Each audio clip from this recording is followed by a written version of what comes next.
Hi guys, Samantha from Jessica Tutorials here, and today I'm going to show you how to create a bracelet using the two veneers that we created in our project tutorial where we created a pendant. So I did decide to do a bracelet, so let's get into it. Now you're going to need some sort of a bracelet blank, and this is the blank that I've chosen. You can get these on eBay pretty easily. They're like $1 to $3 maximum each. So that should be easy enough for you to get hold of. Then you're also going to need your two sheets. Now, I just want to trim these down, so any little excess bits like this need to get trimmed away. Same here. Okay, and then I'm going to trim at the end. And I'm going to cut this in two actually, and the same with this one. Just trim up there, and I might do a video on what I do with the leftovers too, so we'll see about that.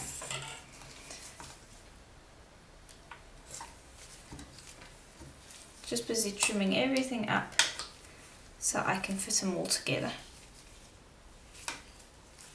So those are ready to go, and now I'm just wearing gloves because I don't want to make fingerprints. Okay, just checking that everything's trimmed up nicely. Yep, so we're ready to pop everything together.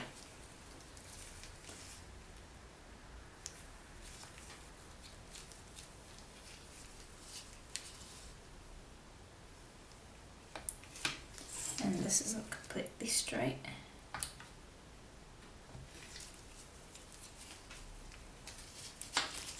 Gloves are too big for my hands. I've got the smallest size I could possible, and they're still too big. Anyway, there we go. And last one.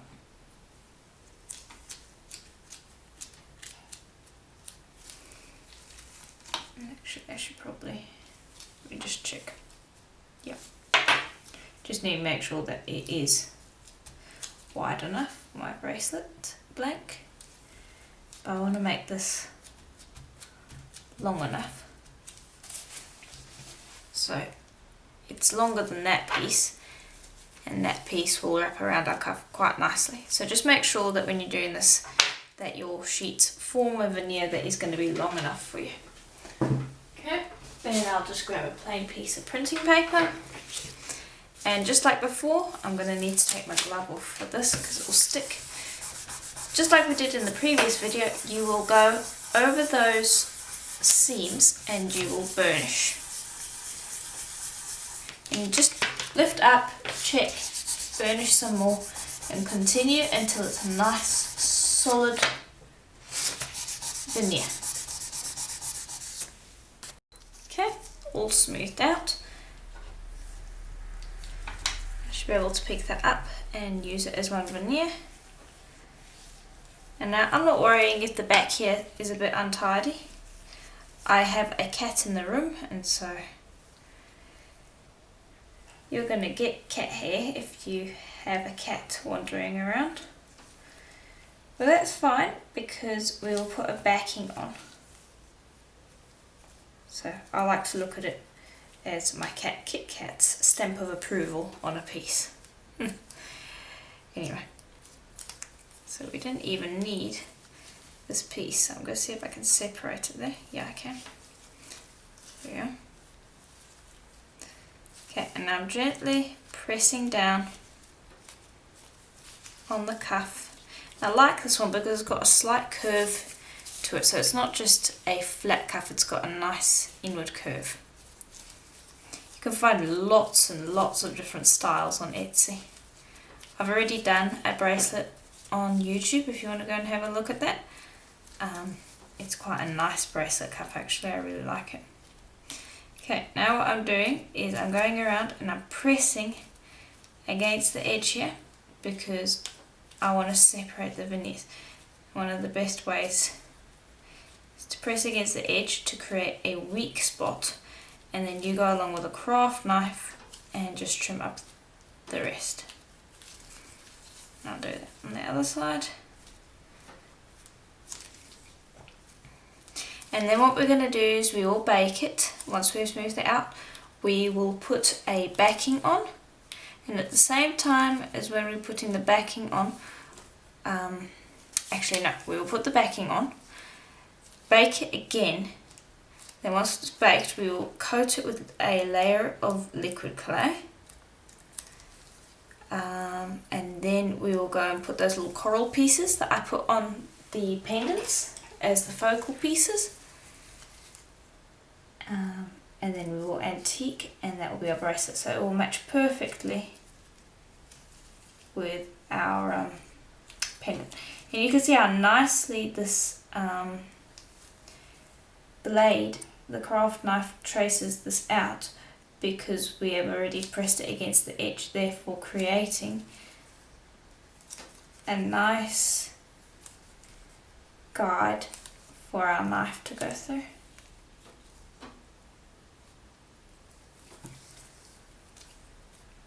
Okay, and you might see that some of these will come off. That's fine. It's to be expected. So we just get rid of that. Now I'll just go and stick those back down.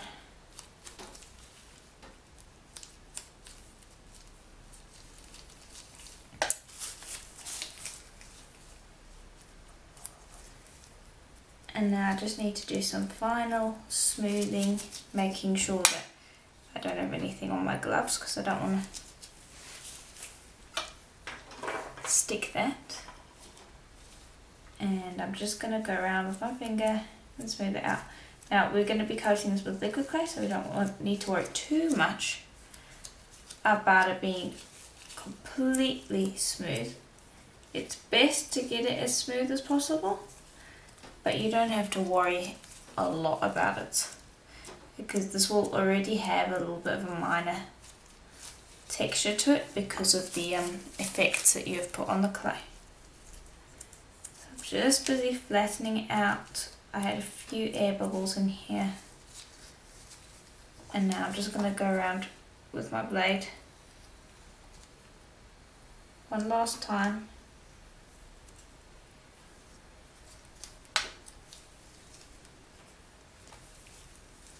And trim.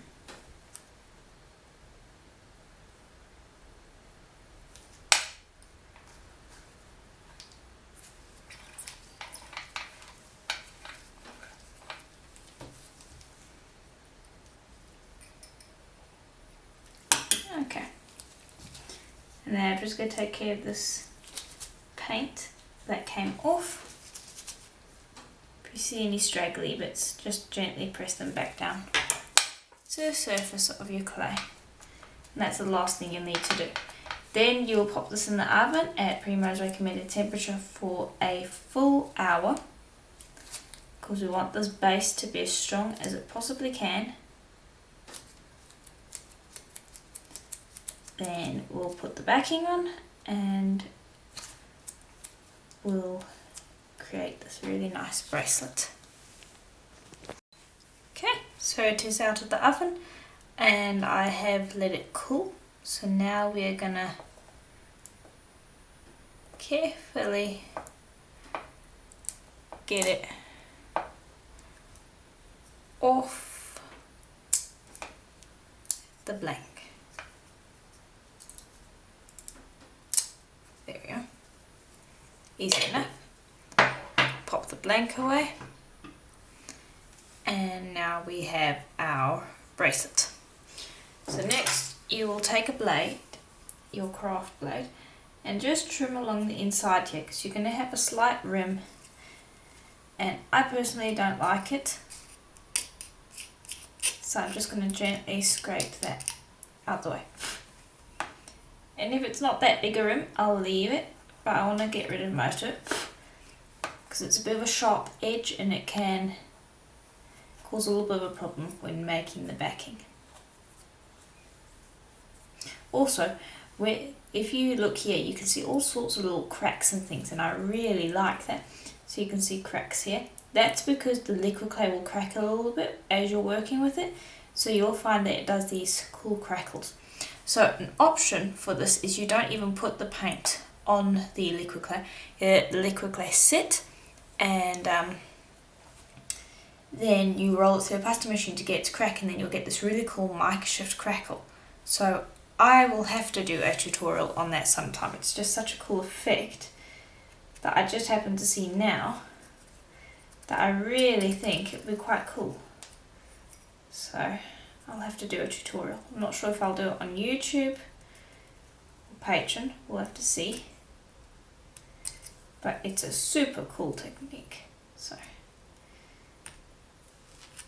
there we go. That's good enough. Now I'll grab my pearl white sheet, which I have already conditioned. And this was rolled out on my thickest setting, which is about, oh, let's see, I'd say probably about 4mm thick. And now I'm just going to be squishing that down onto my bracelet. And push it down hard, because you want it to form around the edges, you want to get rid of air bubbles and things like that. So squish hard, and if you have baked the part over here properly, you won't have to worry about it breaking. Now this part over here you have to be really careful of when it's raw, so if you do rubbing like this with your finger, you'll find that this peels off. Now that it's baked, it's stuck on pretty well, so you don't have to worry about accidentally rubbing that off as you're doing this, because that is something you do have to look out for when the clay is still raw, because that paint will come off very easy. Okay, and I'm just busy folding this pearl white over to make it easier for me to get rid of. And instead of me trimming it, what I'm going to do is I'm going to go around with my finger, press really hard against the join, so that I'm pinching that pearl white away, so that we create a nice domed edge. And that will just be softer to wear, it'll be more comfortable, and it looks better in my opinion. And I'm doing a plain pearl white back. You can do something a little more complicated if you wanted to. It's completely up to you. Okay, and now I'll actually start ripping it away from the piece. I hope you can see what I'm doing there, so watch this finger here. It's a little hard to explain, but I'm just pinching down so hard that it's just thinning out the clay enough that I can get rid of it. But it's not creating a clean cut. It's just smushing it off. And this is a nice way to get the back.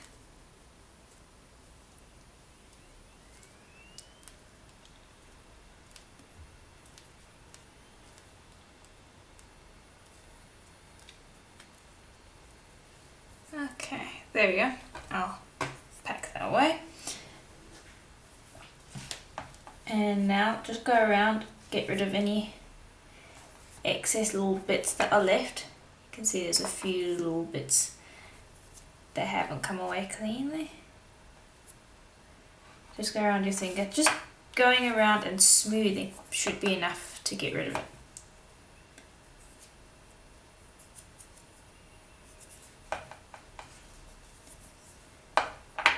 And this is a nice way to finish it. You don't have any gaps.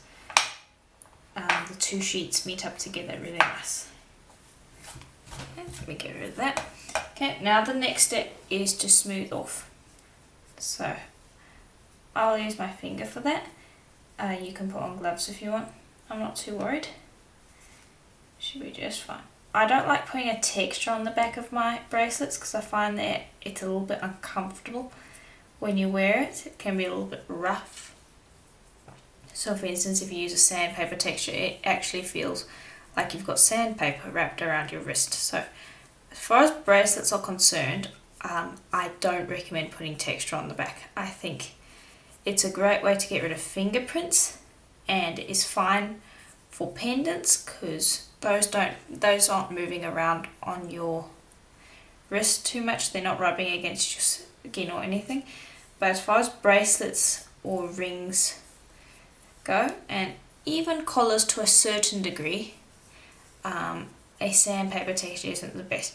Collars you can get away with it, but bracelets I definitely think you should just stick to a really nice smooth texture.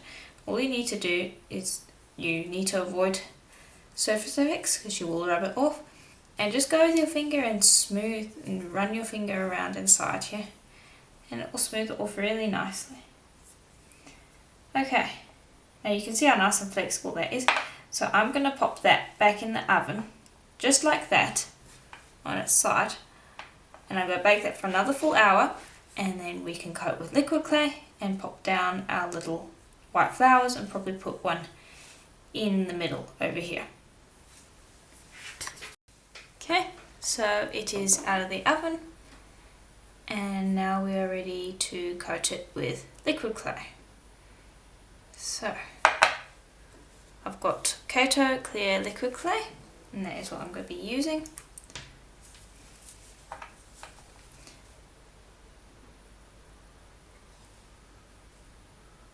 There we go. I'm just going to put a little bit on here.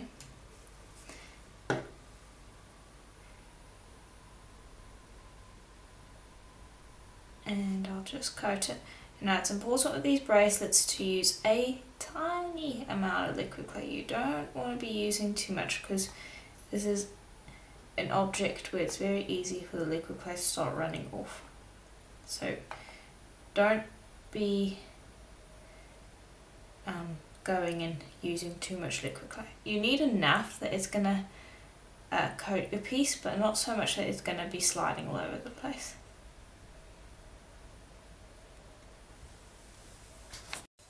And something that really helps is if you have a bracelet stand, and because I'm using Primo, this is flexible, so I can stretch it onto the stand. And this is really helpful when you are using your heat gun, because the heat gun can get pretty hot, the wind from it, and so you can't be going and holding your bracelet during this. So it's best to find something that you can put your bracelet onto that will hold it while your hands can be out of the way while you're rotating it to cure the liquid clay.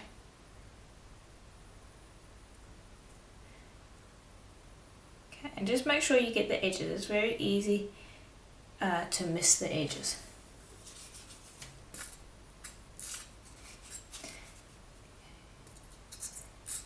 And now it's because we're using surface effects, you do have to seal them in. So you don't have to use liquid clay. You could use UV resin, you could use Varathane, you could use a matte varnish if you wanted a matte finish, but you're not going to be able to just sand this and leave it because these effects will quite easily rub off over time. So you do need to give it some form of protection. Okay, almost finished coating this. And it's nice to have it on the stand while you're coating it with liquid clay as well, because it means that your hands are out of the way while you're coating it with liquid clay. So that's also nice.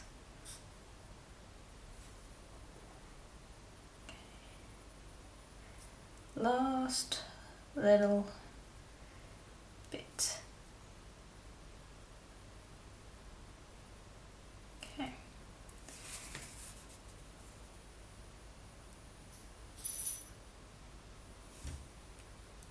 Alright, now just go around the edge so that you make sure that you haven't missed any areas around the edge.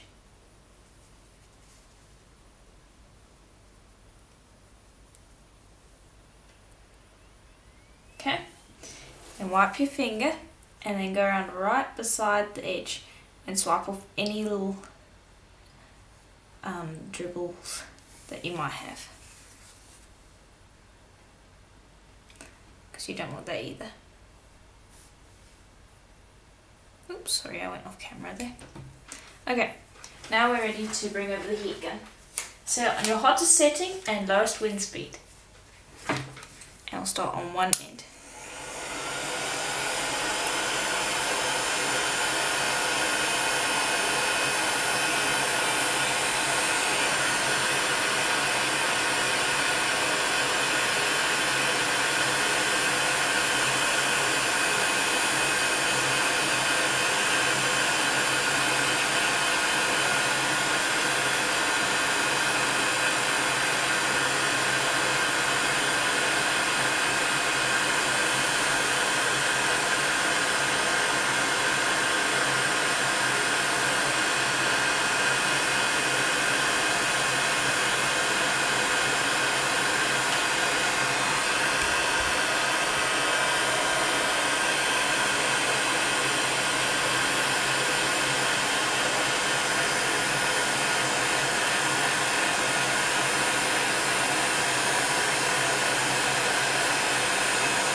go. Easy. Now you want to gently slide that off and let it go back into shape. And let this cool. So you can see it's nice and shiny, but it's quite hot, so I'm going to pop this over to the side to cool. In the meantime, get your little circles of pearl white ready so that we can pop that onto the bracelet. Okay, so it's cool enough for me to work with now. So I've also rolled out our little pearl white balls. And what we're going to do is we're just going to put them just like we did last time on our C, like that.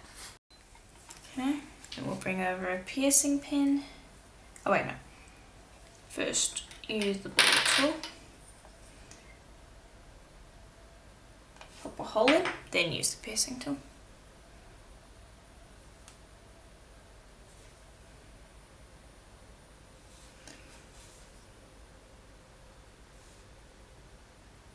And now we're going to antique these flowers the same brown that I used for the necklace, but that's not necessary here. But if you didn't have the pendant or necklace or anything, you don't need to necessarily antique those flowers with that colour. You don't need to even antique the flowers. It's just that this is going to be a set, so I want the flowers to match, but the only reason I antiqued them the same, that colour last time, was so that it matched the sari ribbon. So anyway, I will continue doing these flowers across the entire length here, then I will also do it across the length here. And then when that's done, we'll probably put a big flower over here and maybe a big flower there and there. Okay, so I've done the flowers. Now I have got another ball of white. It's a bit bigger. I'm going to squish that down nice and flat. Bring over a ball tool. Make a hole.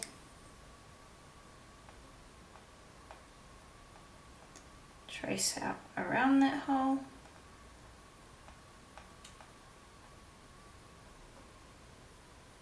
Smooth it out.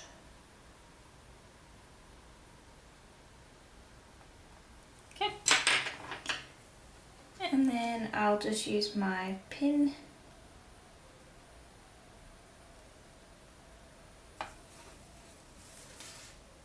to create the texture that I want on the inside and outside room. And just at this point, be careful not to nick your flowers, because these ones over here are very easy to nick at the moment. So just keep those in mind. Make sure you don't squish them with your fingers when you're trying to get a grip, and that you don't nick them with your piercing pin or nails. Sorry about that.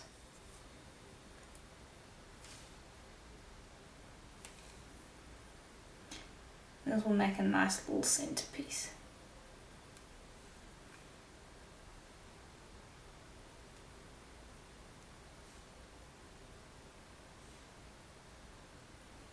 You can add as many of these little rings as you want to.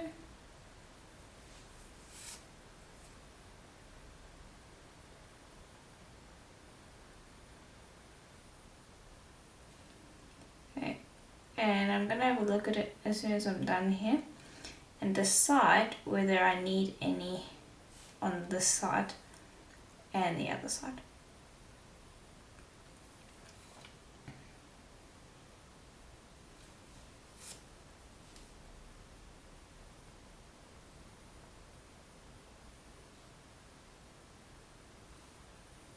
There we go. It's just that one last one there. Trying to get it to look somewhat round. So I'm fussing with it a little bit. There we go. Okay, let's see. Do I want one? I don't think I need one on either side. I think it actually looks nice just the way it is. The last thing I want to do is I think these ones just need a final 2 pieces, and that is good to go. And I'm just going to use the piercing pin here to round out this. So I'm just taking the piercing pin and gently butting it up against the edge and pushing it in, because this one side was a little bit it was going out a bit further than the other side and wasn't looking symmetrical enough. Just go back in here and make sure that these are deep enough.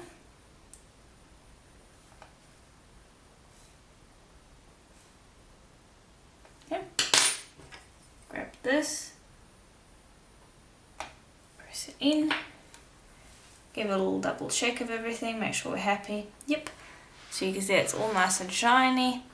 We're now going to put this in the oven for about half an hour, and these will bake, and then we'll be able to antique them, and then we will probably sand the inside of here. Okay, it is out of the oven and cooled. So now I'm going to bring over that Deco Art Dazzling Metallics Mink Pearl. Putting that up, and we shouldn't need too much. And then I've got just a bit of black over here, and I really don't need a lot. I'll probably just wet my paintbrush and that will be enough, because I don't want this to be too dark. Last time I went a little bit too dark with it. Yeah, that's plenty of black for that.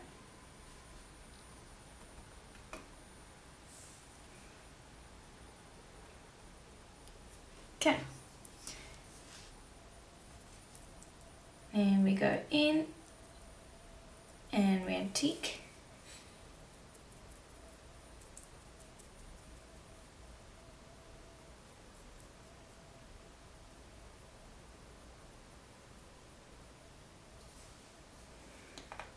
And there we go, super easy.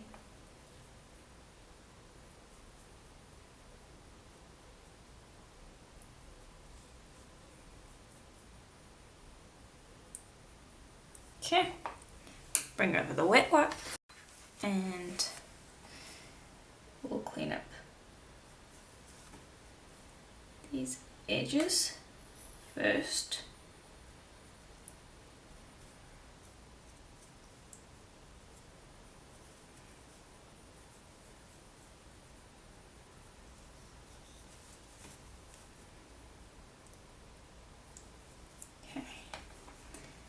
And just clean up this bit, because this is the part that you really don't want to have sitting around, and then you can take care of cleaning up the other little bits on the actual textured pieces afterwards. Really happy with how this bracelet turned out. It's looking really nice.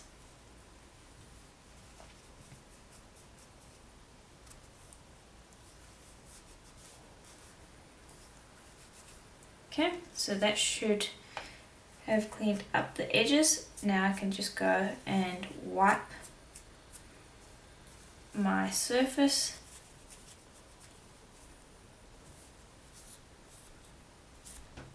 And that should get rid of the paint on top.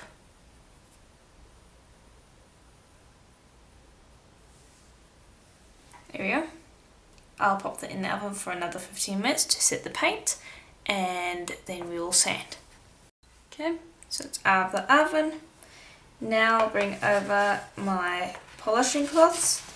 And this is my 400 grit, and I'll sand in here from my 400 grit all the way up until my 8000 to get this inside bit nice and soft.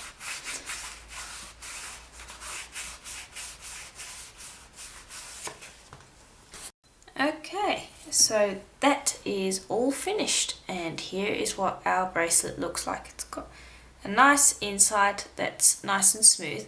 It's not like the liquid clay was really shiny, but that's fine because this creates a little bit of a tacky finish, so it's not great to have against your skin. It's really nice for a finish, but I prefer to leave the inside sanded. So that is what it looks like. So I do hope that this tutorial was helpful to you, and if it was, please do let me know. I'm happy that I was able to create this extra tutorial on how to create the bracelet, so that now you guys have a matching set. So if you like the tutorial, let me know. That is always helpful to me. And I'll see you in the next tutorial. Bye for now.